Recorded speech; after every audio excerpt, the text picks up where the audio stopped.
Muy bien, señores, iniciamos la segunda parte de este video, bueno, de este grupo de videos. Y pues ahora vamos a ver qué pasa con GNU. Ya vimos que había dos divisiones muy importantes en el mundo de Unix.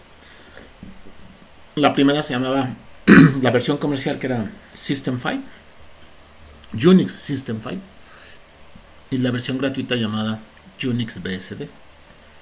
Pero esos eran códigos bien definidos, bien identificados y pues con derechos.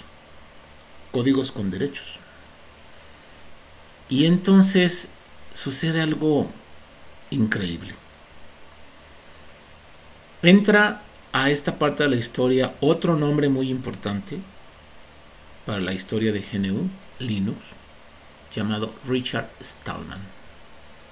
Esta personalidad, que es también un genio de la computación, se consideraba como un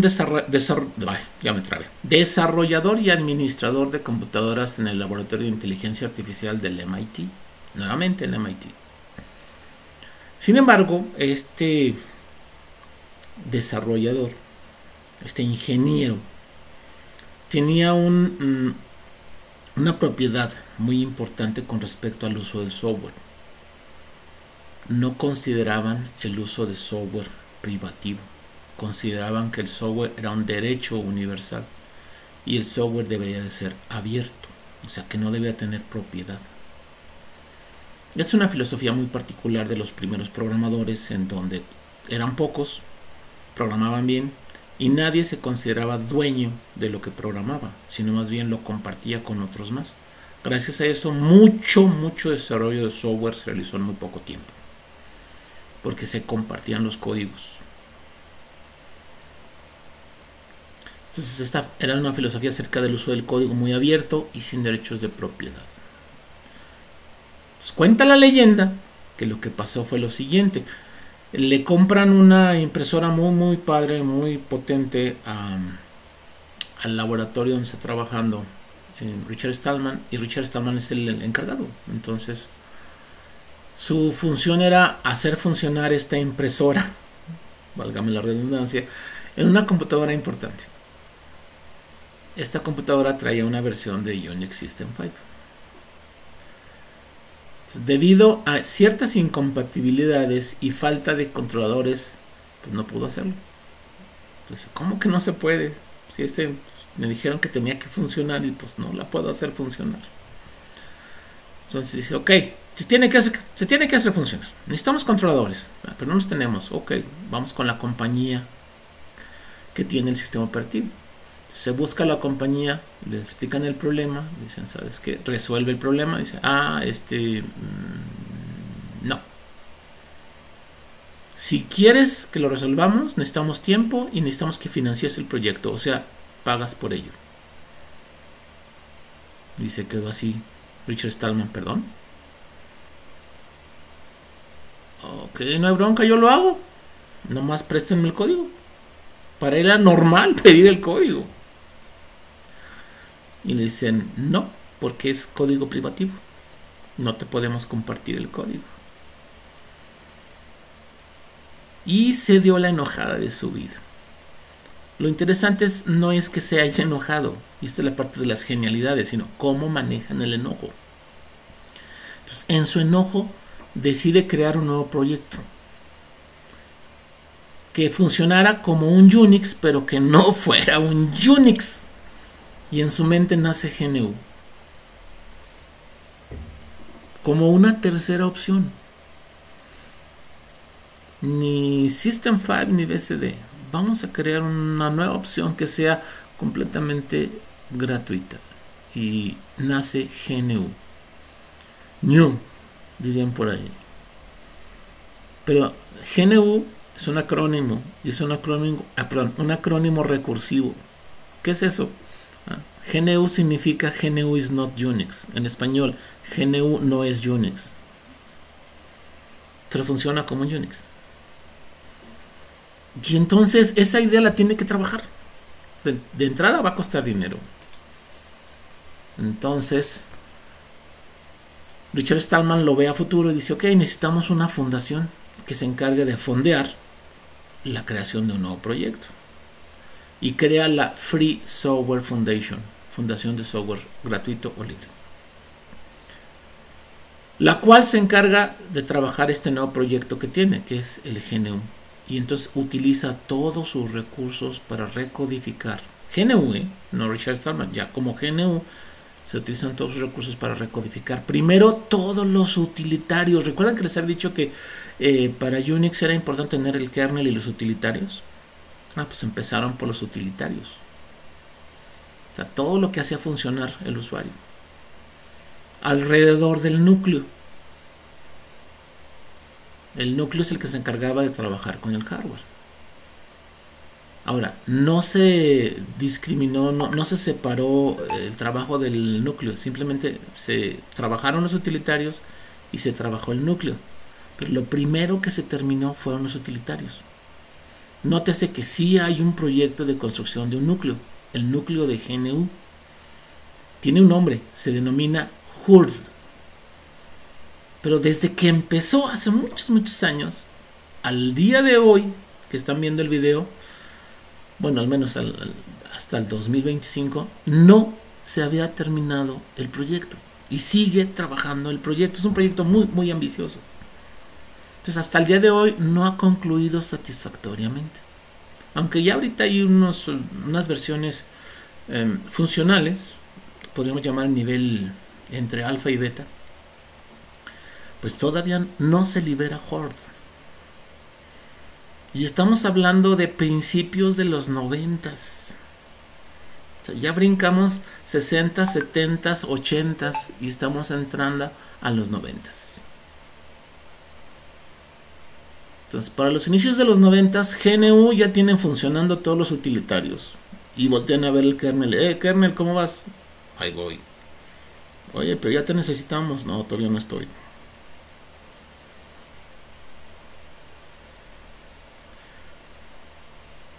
Entonces, pues resulta que tenemos ya todos los utilitarios, pero no tenemos kernel.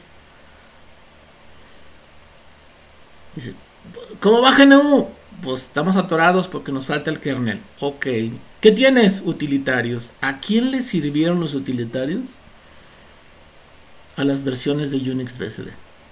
O sea, las nuevas distribuciones derivadas de Unix BSD, estamos hablando de FreeBSD, NetBSD, OpenBSD y todo lo que se derive de todos ellos, dijeron, qué padres utilitarios tienes. Gracias. Y empezaron a utilizar los utilitarios de GNU. Y mientras GNU decía, pues que necesito un kernel. Y ahí entra el otro nombre muy importante. Fíjense que ya llevamos 3, bueno, con este van a ser 3 nombres muy importantes. Dennis Ritchie, Richard Stallman, y ahora entra el tercero, Linus Torvald. Linus Torvald, para ese momento, es un muchacho, un estudiante muy brillante dentro de la Universidad de Helsinki en Finlandia. En la historia personal es hijo único de una familia de académicos, los cuales desde pequeño le compraban y le permitían trabajar con computadoras. Entonces las conocía al derecho y al revés, y no nada más una, tuvo varias, de varios tipos. Entonces él avanzó junto con la tecnología de las computadoras. Y entonces en la universidad, por supuesto, en la universidad estaba estudiando ciencias de la computación. Y pues tenía su computadora, hasta creo que para que ese entonces, no recuerdo si era una 386 o una 486. Pero para su computadora pues ya había probado varias versiones de sistemas operativos. SCOI Unix no le gustó porque primero era muy caro, demasiado caro para una persona. O sea, si era caro para una empresa, imagínense para una sola persona que quisiera utilizar un SCOI Unix. Dijo, no, pues casi todo el sueldo de mis papás nomás para comprar una versión. Y si conocen el modelo de ventas que tenía SCOI Unix, era muy agresivo. Todo se vendía ahí por separado.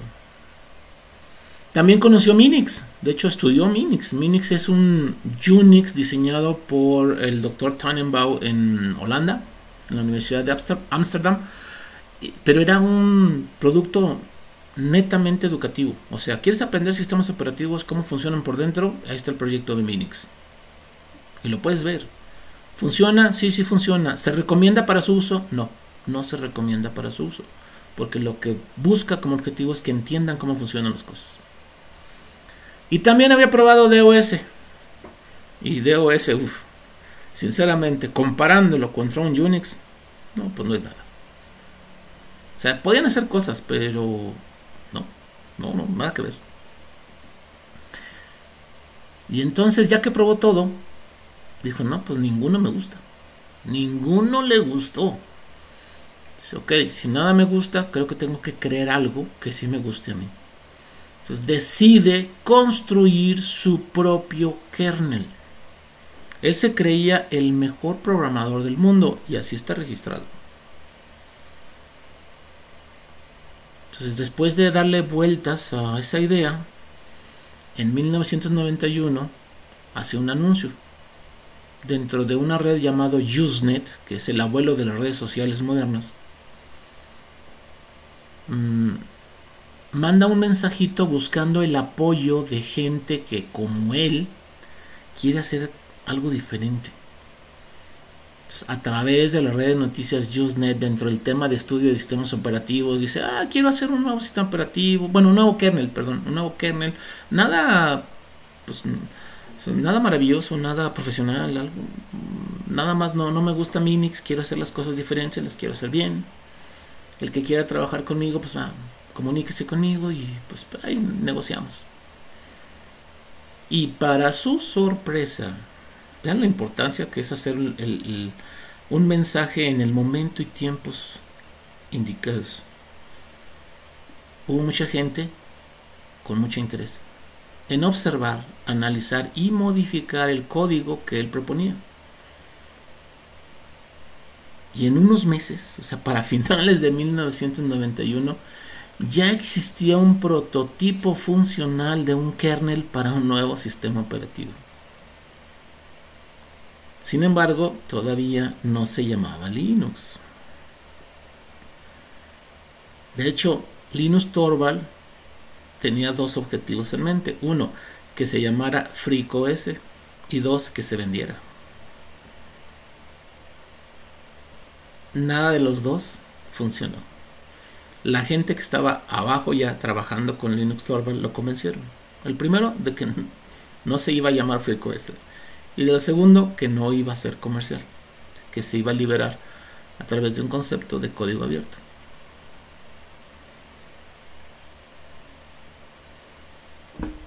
Y así, muchachos, nace el kernel de Linux.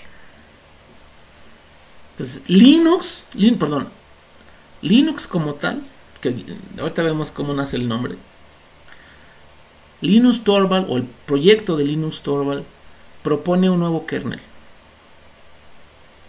Y GNU proponía todos los utilitarios, menos el kernel. Y este es un momento histórico, o sea, como dos proyectos que no tenían nada que ver, que no se conocían, se encuentran en un instante, un momento dado. Es una singularidad en la historia. ¿Por qué? Pues porque estaban.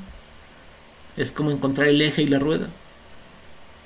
Era cuestión de que alguien los uniera y entonces iban a hacer algo nuevo. Y pasó. Así simplemente pasó. Y ahora sí viene lo del nombre. Uno de los colaboradores, que tiene apellido asiático, no recuerdo el nombre,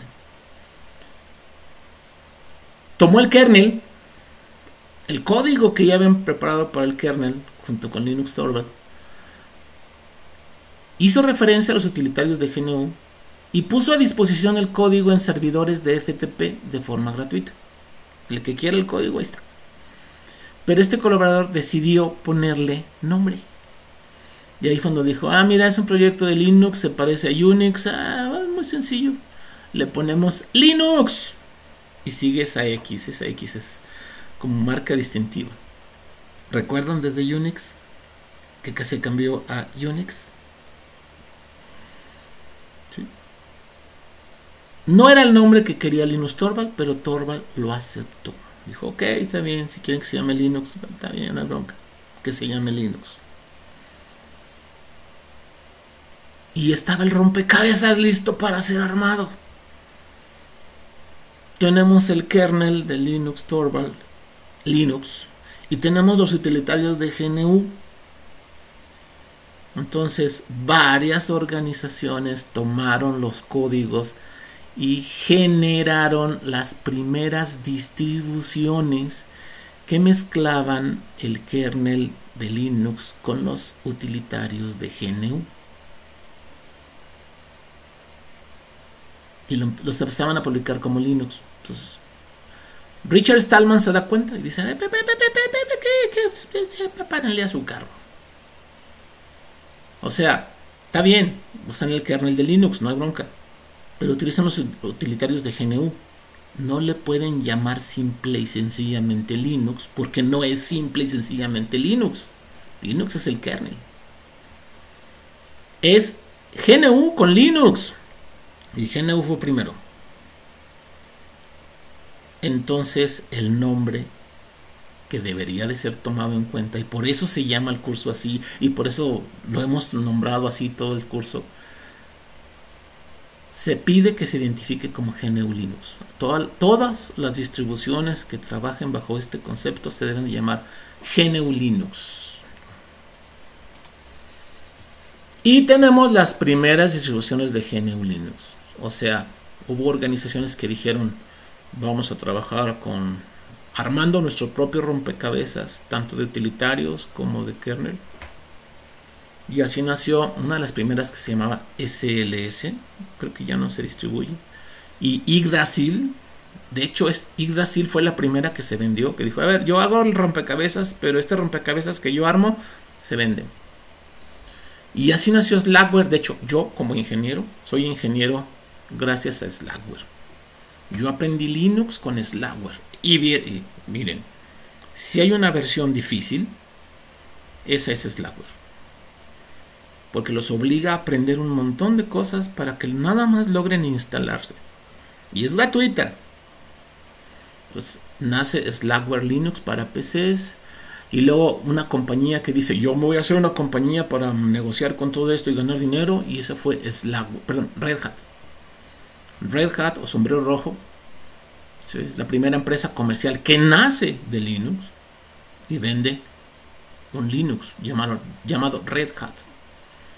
Pero así como hubo una empresa, también de repente hubo un grupo de personas que dijeron, oigan, ¿y si trabajamos en conjunto para armar nuestro propio rompecabezas y lo ponemos a disposición de todos? De hecho, es una historia de amor trunca. Dos chicos, Deborah e Ian, enamorados, generan un grupo de trabajo que se identificó como Debian. Deborah and Ian. Debian.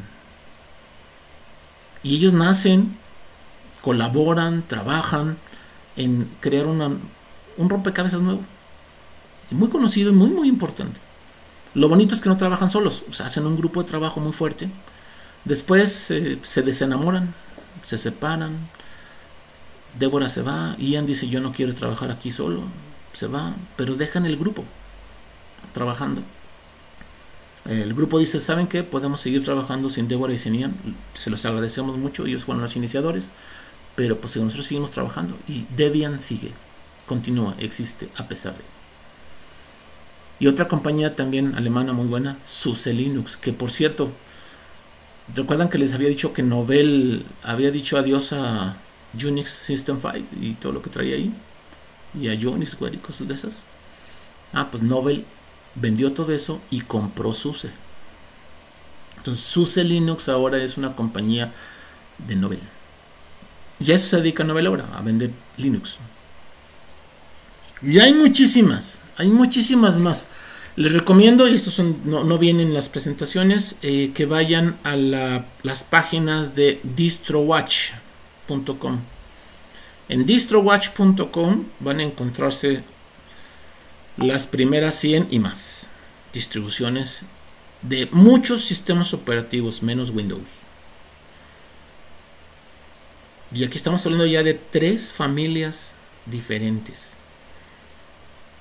La familia de System 5, que por cierto tiene grandes problemas económicos y de las cuales nada más sobreviven un poquito ahí AIX, Solaris,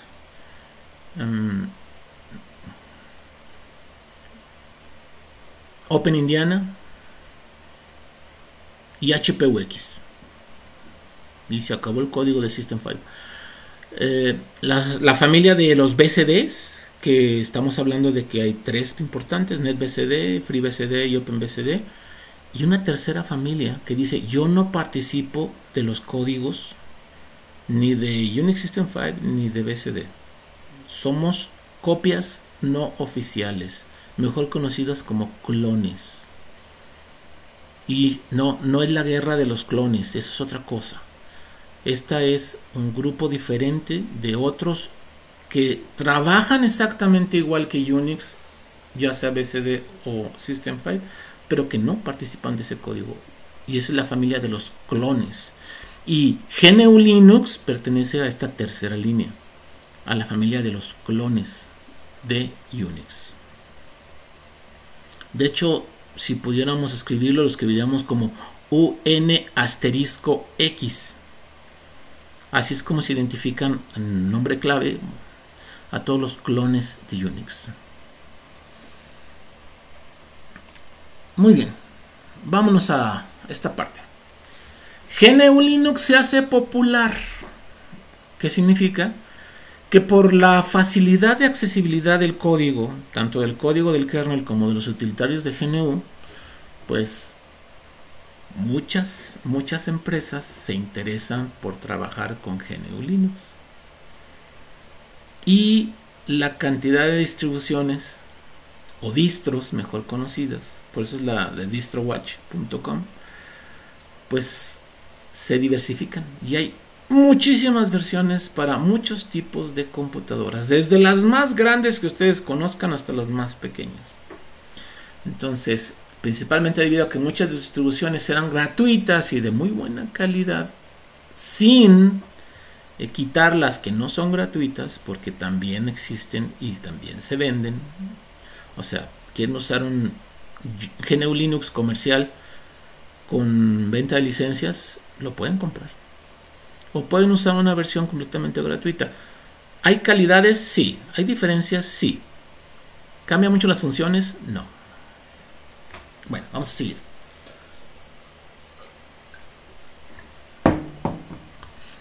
Tal como su padre, comprenderán que el padre de GNU Linux es Unix, pues tiene las principales características y modo de trabajo peculiar que lo hacen funcional para múltiples tipos de dispositivos de cómputo diferentes. De hecho, ya GNU Linux existe para mayor número de computadoras que el Unix tradicional, más no que el NetBCD. NetBCD sigue siendo lo que más se ha aportado. Sin embargo, GNU Linux, pues ahí va, se ha aportado para muchísimos tipos de computadoras, muchísimos tipos de dispositivos. Desde supercomputadoras, y estamos hablando que existe una página que se llama Top 500 o Top 500, en donde se tienen las 500 más potentes supercomputadoras en el mundo y qué sistemas operativos se utilizan. Y quien domina es GNU Linux, junto con otras versiones de Unix. Hasta las microcomputadoras embebidas que se utilizan para los SBCs, Single Board Computers, que ustedes conocen más bien como Raspberry Pis. Yo le llamo los Pis porque es Raspberry Pis, Orange Pis, Banana Pis, Nano Pis. Hay un montón de pequeñas computadoras embebidas. E inclusive dispositivos más pequeños como wearables y smartwatches. Bueno, para toda esa cantidad diferente de dispositivos existen distribuciones de GNU Linux. Esta popularidad dañó en un momento dado ciertos mercados ya establecidos. Y aquí me regreso a la bronca con SCO Unix. Sí, GNU Linux le pegó de frente a SCO Unix. ¿Sí? SCO Unix tenía ya un mercado muy dominado, que era el mercado de las PCs. Llega GNU Linux y le dice, con permiso compadre, ahí te voy. Y lo pasa, pero de volada. Principal razón, gratuito. Y hacía casi lo mismo. O sea, SCO Unix sí tenía un poquito más de seguridad, un poquito más de utilitarios, pero GNU Linux cada momento que pasaba empezaba a crecer y crecer y crecer, y llegó un momento que lo rebasó. Lo cual fue el motivo del anterior comentario que les había dado, de que SCO Unix empezó a tener problemas. Bueno, de Santa Cruz Operation como compañía empezó a tener problemas económicos y se abrió a las fusiones. Sí, GNU Linux fue el culpable directo. Y yo lo viví. Yo vi esos momentos.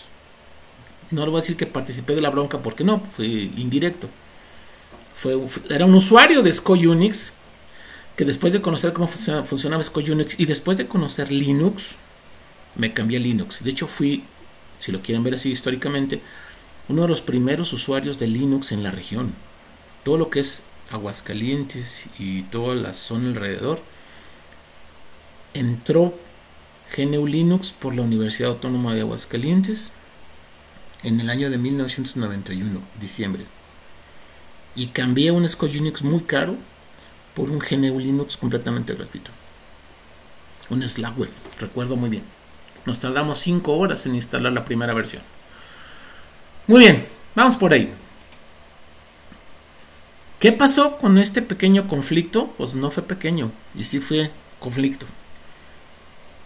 SCO Unix dice, por ahí asusado por una empresa que se fusionó, que dijo, yo gano dinero haciendo demandas, y pues necesitamos ganar dinero, y ¿qué crees? Yo sospecho que GNU Linux está usando indebidamente código que te pertenece. O sea, como si se quisiera repetir la historia de lo que ya conocíamos y había pasado antes. SCO Group lanza una demanda por uso indebido de código de Unix de su propiedad dentro del kernel de Linux. ¿Por qué? Fíjense que IBM ya había visto que el asunto iba por Linux y le inyectó buen código. Y SCO Group sospechaba que mucho del código que le habían inyectado a GNU Linux era propiedad pues de ellos. Por lo que pedía que primero pues ya no se manejara GNU Linux, o sea, que desapareciera GNU Linux. En este caso Linux, porque era el kernel. Y por supuesto compensaciones económicas. Recuerdo claramente cuando Santa Cruz Operation, perdón, de SCO Group, ya porque ya era SCO Group, nos amenazó a todos los usuarios de Linux diciendo, tú usas Linux, sí, me debes dinero. Nosotros sí, perdón, te conozco.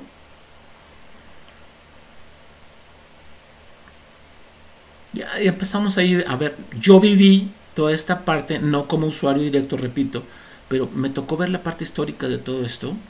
Y pues teníamos de repente ahí muchas noticias en pocas semanas y de repente meses sin nada de noticias, porque la demanda tardó años. Yo lo recalculo entre 4 y 5 años. Y era un asunto muy complejo, muy complejo. Pero aquí viene lo interesante de cómo inicia la demanda. Como no hay una entidad que responda al término Linux en su uso, o sea, ¿a quién iba a demandar SCO Group?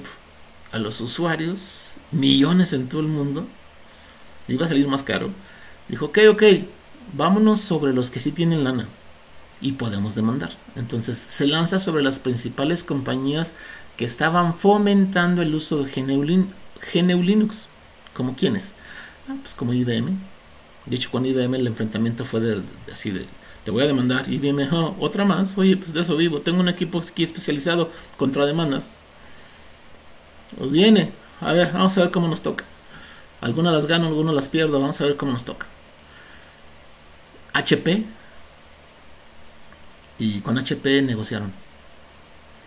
O sea, SCO Group le dijo, te voy a demandar a HP. Y HP, oye, pues somos cuates, trabajamos bien, o sea, no tienes por qué demandarme.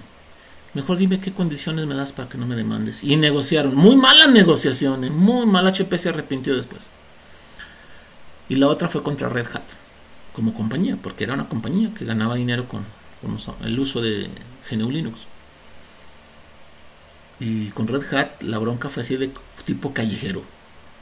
Te voy a demandar, Red Hat.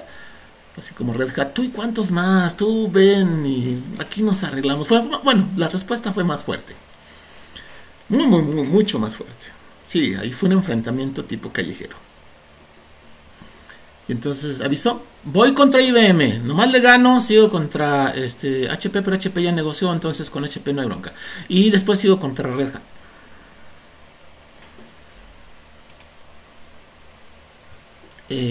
Y aquí es donde pasaron años, donde había una incertidumbre, no sabíamos qué iba a pasar. Los usuarios de GNU Linux como su servidor y otros más decíamos, pues qué va a pasar, no sabemos, la puede ganar, la puede perder. Y si la gana, pues mucho, qué bueno para el movimiento. Si la pierde, pues todavía tenemos los BCDs. O sea, podemos cambiarnos a NetBCD, a FreeBCD o OpenBCD. Entonces, después de muchos años y un proceso legal muy complicado, que ameritó una película, de hecho, a ver si alguien se anima a hacer una película de todos estos movimientos. Si alguien hizo la película de redes sociales, pues por favor, que también se avienten esta, porque estuvo genial. Mucho dramatismo. Y después de que pasó exactamente lo mismo que pasó en la demanda anterior, Linux como kernel elimina toda posibilidad de código de System 5, publican una versión libre de demanda, y entonces pues IBM gana la demanda, se da el fallo a favor de IBM.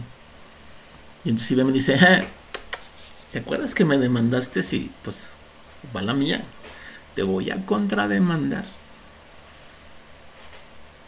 Y Scowrop dice, me ibas a demandar porque ahora me declaro en bancarrota, y en el sistema norteamericano declararse en bancarrota es protección legal, nadie te puede demandar.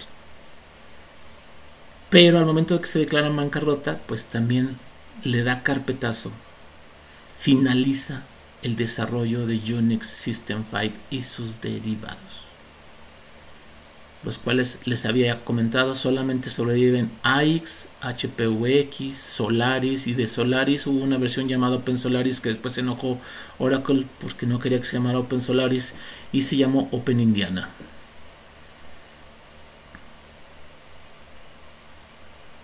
Y eso marcó el cierre de System 5 y el fortalecimiento de GNU Linux, el cual, ya sin la problemática de la demanda, pues todas las distribuciones, tanto el kernel, los utilitarios y mucho software que se ha estado generando alrededor de todo esto, pues han permitido que GNU Linux exista en tantos dispositivos cotidianos que decir o hacer referencia que GNU Linux ha fallado solo porque en un reducido mercado, que está en problemas también, que es el mercado de PCs y laptops, pues el que más se utiliza es Microsoft. No, esta temática es una visión parcial e injusta, porque la verdadera competencia no está en las PCs. La verdadera competencia está justamente afuera de las PCs, y en ese mercado que está afuera de las PCs, GNU Linux es extremadamente fuerte y tiene muchísima presencia. Ok, ¿dónde anda GNU Linux? Más para que vean dónde anda GNU Linux. Si ya podemos decir que no anda mucho en las PCs, porque en PCs, en porcentajes de uso de sistemas operativos, tradicionalmente andaba entre el 1 y el 3%. Ahorita dicen que va a subir entre el 5 y el 10%, ahora que Windows 11 tenga que ser la única versión de Windows en PCs. O sea, va a haber muchísimas PCs que van a dejar de trabajar con Windows 10. Ya lo dijeron, ya no va a trabajar Windows 10. Ok. Pues entonces se espera que quien supla ese espacio sea GNU Linux. Bueno, aún así, Ya vimos dónde no es un mercado todavía que domine y hay una guerra muy marcada del uso de sistemas operativos que es en PCs. Pero fuera de eso, GNU Linux es el sistema operativo que más se usa en más dispositivos. De hecho, si ustedes se preguntan ¿cuál es el sistema operativo que más se usa para conectarse a internet?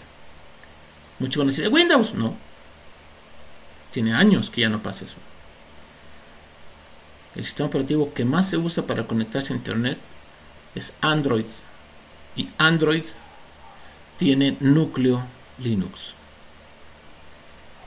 Ok, entonces es el sistema que más se usa en más dispositivos, desde los microcomputadoras embebidas como las Raspberry Pis y todas las Pis, Internet de las cosas o IoT, TVs inteligentes. Sí, muchachos, sus TVs inteligentes están trabajando con GNU Linux. Tabletas, celulares, allá arriba en el espacio, satélites se mueven con GNU Linux. Naves espaciales, sí, muchachos, hay naves espaciales que trabajan con GNU Linux, supercomputadoras, etc. De hecho, como nota, es de los pocos sistemas operativos que viajan al espacio, ya que en la NASA tienen una regla: se prohíbe a todos los sistemas operativos de Microsoft que suban al espacio, o sea que no deben viajar en las naves.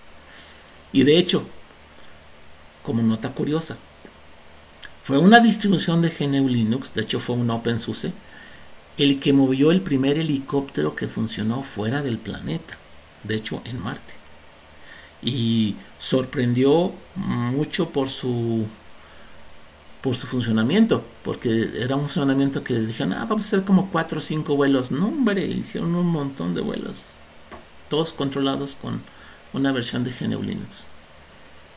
En breve, si hay una computadora con una función importante, la cual controla algo alrededor de tu vida, de la vida cotidiana de todos los que estamos viviendo en esta sociedad moderna, pues seguro funciona con alguna distribución o desarrollo dentro de GNU Linux en ella. O sea, GNU Linux no nada más son PCs, no nada más son laptops. Está presente en muchas de las computadoras que controlan las actividades cotidianas en nuestra existencia. ¿Y el futuro? Muy bien. ¿Cuál es ese futuro? ¿Qué se espera de GNU Linux? De entrada, ¿su existencia está amenazada? No. Ya no hay demandas y no hay oportunidad de que haya más demandas. Ya no hay quien le quiera pegar. Y miren que Microsoft lo ha querido pegar, le ha querido pegar, le ha querido pegar. Y al final decidió mejor cooperar. Sí, Microsoft decidió cooperar con el mundo GNU Linux. ¿Y el futuro? Pues entonces, ¿qué se espera? Mayor participación en servicios de red. Esto es Internet y otros. Cosa interesante, Internet nace con Unix. Así como C y Unix trabajaron juntos, pues Internet y Unix crecieron juntos. Entonces, ¿en dónde más se utiliza mejor el Internet? En Unix. Y GNU Linux, por ser su hijo. Y otras tipos de redes que se están diseñando. Entonces, ¿qué se espera también? Que haya mejoras considerables en las interfaces gráficas y en las experiencias para el usuario. Hay un área donde es muy difícil trabajar con GNU Linux, no porque se quiera, sino porque no hay interés comercial para desarrollarlo, que es el área de entretenimiento para juegos. El entretenimiento para juegos es un área comercial que se domina ahora sí que a través de consolas. Y miren que algunas consolas trabajaban con GNU Linux, como la PlayStation 3.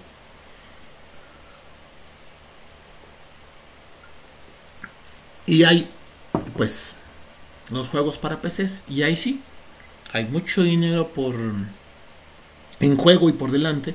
Por lo tanto, trabajar con otros sistemas operativos como Microsoft Windows ha sido prioritario. Sin embargo, ya se han dado los primeros pasos y las primeras intenciones de abrir GNU Linux para tener muy buenos juegos. Todavía no llegamos a eso, no. Es algo que se espera a futuro.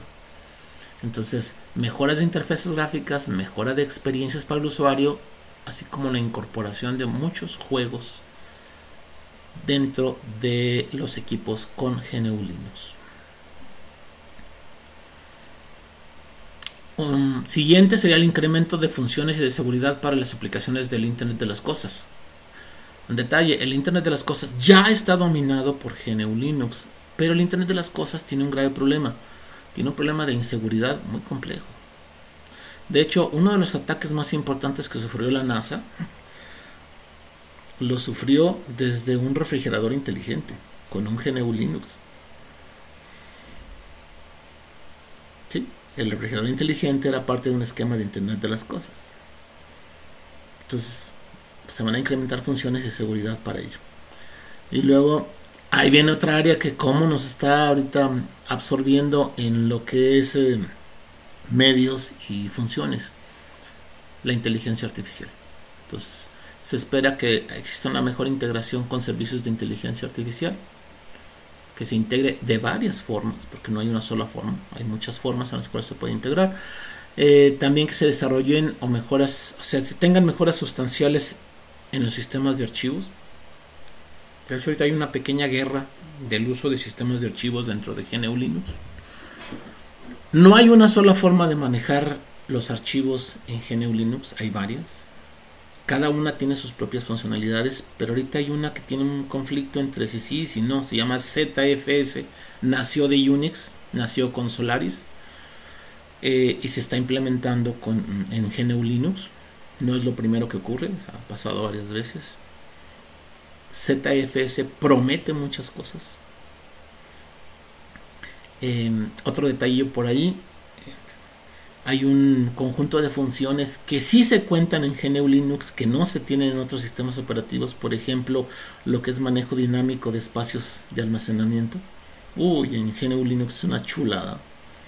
¿Se imaginan decir, oye, se me está acabando el disco duro, el espacio de disco duro? Ok, métele otro disco duro, actívalo con una función de almacenamiento dinámico, conéctalo con tu almacenamiento que tienes y ¡pum!, aparezca inmediatamente más espacio sin tener que estar reformateando. Eso es normal en GNU Linux. Hay una opción que se llama LVM, Logical Volume Manager, que es buenísima para eso. Bueno, más para que vean de ciertas diferencias con otros sistemas operativos. Luego la integración con la computación cuántica. Eso también. La computación cuántica viene fuerte, no es inmediata, se va a tardar un rato en desarrollarse completamente, pero va a pasar lo mismo que pasó cuando se integraron los procesadores de 64 bits. ¿Qué pasó? Teníamos puros procesadores de 32 bits, pero ya habían anunciado que venían los procesadores de 64 bits y cuál iba a ser el conjunto de instrucciones. ¿Qué pasó? Llegaron primero las distribuciones para 64 bits, las cuales se emularon en procesadores de 32 bits. Entonces, cuando llegaron los procesadores de 64 bits, las distribuciones ya estaban listas. Las distribuciones GNU Linux. Fue un momento histórico. Fue uno de los pocos momentos en los cuales primero estuvo el software y después llegó el hardware. En la computación cuántica está pasando algo así. Primero se está estableciendo cómo vamos a manejar el software antes de que tengamos el hardware. Entonces ya se está integrando GNU Linux con las nuevas o los nuevos dispositivos, las nuevas tecnologías que van a ser aplicadas en la computación cuántica. Y por supuesto, chicos, si hay algo en lo cual GNU Linux lidera es la seguridad. Entonces, ¿qué va a pasar? Se tiene que seguir desarrollando la seguridad en muchos aspectos. Se debe mantener como líder en el combate de la inseguridad. Hay otras áreas, sí, hay muchas otras áreas en las cuales probablemente se desarrollen más cosas. Por ejemplo, la parte de virtualización y dockerización. Bueno, no es dockerización, los dockers son contenedores, containers. Entonces, lo que es desarrollo de contenedores. Hay mucho que desarrollar por ahí y es un futuro que se espera brillante, que trabaje mucho mejor en GNU Linux. Y el desarrollo, muchachos, Si hay un lenguaje en el cual, perdón, sí, si hay un sistema operativo en el cual existan muchos lenguajes para desarrollar, muchos ambientes, y sea más favorable trabajar en el desarrollo de aplicaciones, pues ese es GNU Linux. Los retos. Sí, señores, también hay retos. No todo es pan sobre hojuelas. No todo es tomar un vaso de agua. Va a haber cosas complicadas que se tienen que resolver, algunas en el futuro inmediato, algunas en el futuro a distancia. ¿Qué pasa? Pues recuerdan los nombres de los 3 brillantes elementos humanos que permitieron el desarrollo desde Multics hasta GNU Linux. Bueno, podemos hablar de Richard Stallman, perdón, antes, Dennis Ritchie. ¿Qué pasó con Dennis Ritchie? Dennis Ritchie murió casi simultáneamente que Steve Jobs. Y a Steve Jobs le hicieron una gran alaraca. Y Dennis Ritchie casi nadie supo que murió. Murió uno de los grandes. De hecho, Steve Jobs le debía muchísimo a Dennis Ritchie. Sin seno, Steve Jobs no hubiera hecho nada. Pero así como Dennis Ritchie, que era uno de los grandes, murió, pues a futuro podemos ver que nuestros otros 2 elementos pueden también desaparecer o jubilarse. O sea, los retiros tanto de Richard Stallman como de Linus Torvalds están a la vuelta de la esquina. Entonces, ¿qué le va a pasar al Free Software Foundation y a la GNU sin Richard Stallman? La expectativa es que van a seguir, pero los objetivos a lo mejor cambian, y eso va a cambiar algo de cómo se organizan internamente los proyectos. Y Linus Torvald le han dicho el dictador benévolo, porque todo lo que se acepta para trabajar en el kernel de Linux es aceptado o no por Linus Torvald. O sea, mantiene una mano de hierro muy fuerte sobre lo que se permite y lo que no se permite dentro del kernel. Y cuando no esté, pues alguien tiene que trabajar esa función. Y para ello se está creando la Linux Software Foundation. De hecho, ya existe y ya tiene su forma de trabajar. Y se espera que la Linux Software Foundation tome la función de Linus Torvald una vez que Linus Torvald diga ya no puedo o ya no esté. Pero puede haber cambios, porque mentes son ideas. ¿Qué otros retos? Pues el uso y transición del código a nuevos lenguajes. Sí, C sigue siendo el todopoderoso en Unix y en GNU Linux, pero ya hay nuevos lenguajes que le están compitiendo. De hecho, hay uno de los que ahorita tienen más probabilidades, se llama Rust. Y hay que aprender a trabajar con Rust. Y ahorita hay una bronca muy seria entre si trabajamos con C o trabajamos con Rust. Rust tiene ventajas sobre C ahorita. Y aparte, Dennis Ritchie ya no tiene control, bueno, casi nunca lo tuvo, acerca de qué pasaría con C. Ya el estándar en C se está quedando atrás. Y entonces seguimos con C, cambiamos a Rust.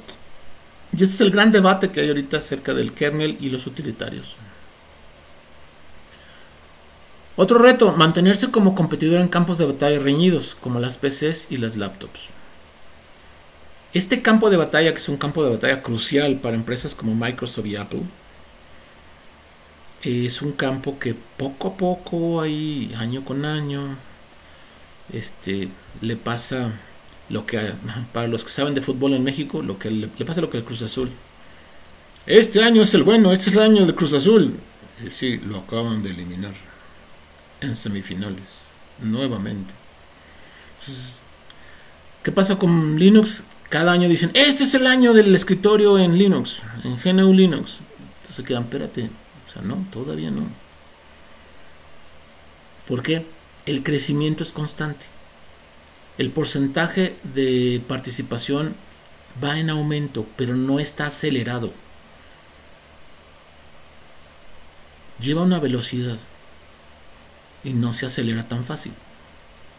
Primero porque ni Microsoft ni Apple se van a dejar. Entonces, este campo de batalla en PCs y laptops es un campo de batalla que va a tener ahí un buen rato trabajando. Y a lo mejor no va a llegar a más de un 50%. A lo mejor en un muy buen momento puede llegar a un 30, 33 ahí para equilibrar. ¿Por qué? Porque es un campo de batalla, como lo he dicho, muy reñido. ¿Quién gana o quién lleva la ventaja? Pues generalmente el que tiene el control del mercado, de la forma en que se comercializa y de la experiencia de usuario. Siguiente reto, mantener comunidades fuertes e integrarse mejor con organizaciones comerciales o empresas. Sí, GNU Linux trabaja con comunidades muy fuertes, cosa que Microsoft no ha podido generar.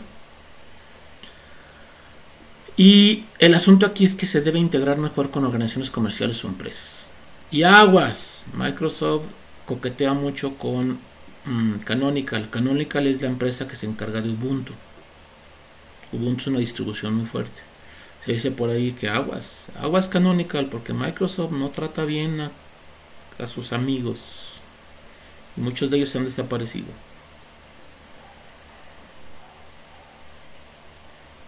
Siguiente reto, mantener el código abierto y seguro. Sí, el código debe seguir siendo abierto.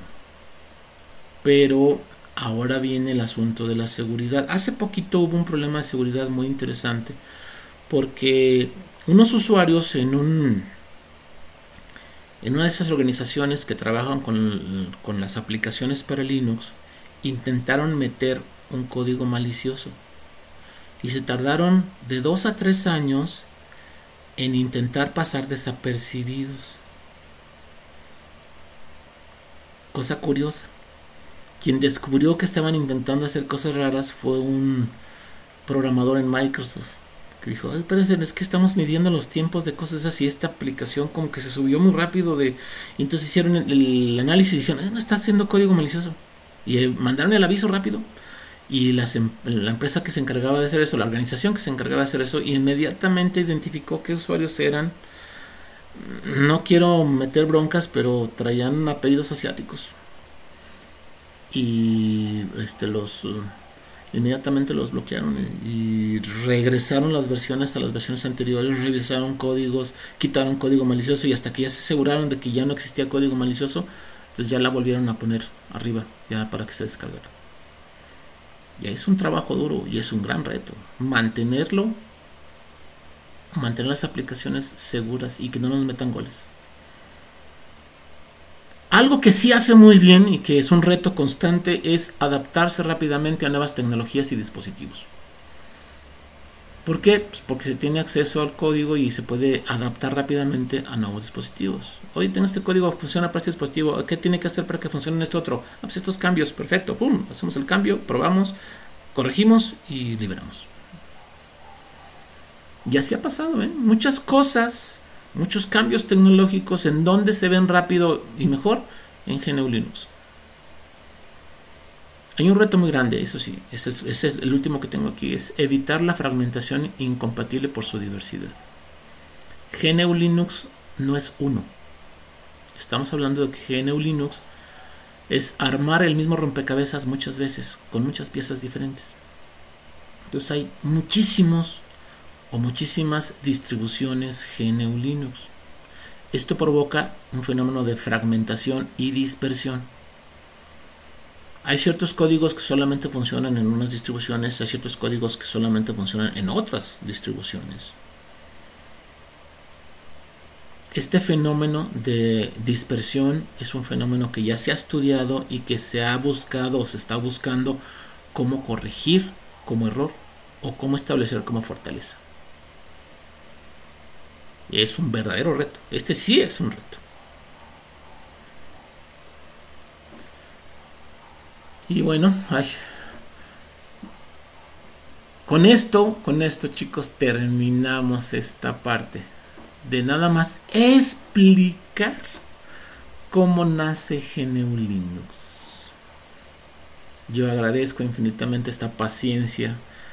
O sea, si yo tuve que dividir este trabajo en dos partes, porque me canso. Aparte ya muchos años de enseñar, chicos. Si alguien busca mi trayectoria, son muchos años de enseñar. Les agradezco que estén viendo este video de Aprendiendo con Guido. Y pues muchísimas gracias. Siempre con ustedes, siempre para ustedes. Guillermo Domínguez Aguilar, servidor. Aprendiendo con Guido. Tengan excelente día, mañana, tarde o noche. Y espero que hayan aprendido muchísimo, muchos detalles que a veces se nos van de las manos. Y eso que no habla de muchas cosas. Hay muchos otros hechos un poquito oscuros que se quedan así de, ¿en serio pasa esto? Sí, sí pasa. Pero bueno, ya será cuestión de que los que tengan verdadero interés, pues lo platiquen, investiguen, determinen que de todo lo que dije aquí es cierto, que espero que sea mucho. Muchísimas gracias, me despido hasta la siguiente. Tengan excelente tarde, noche o mañanita.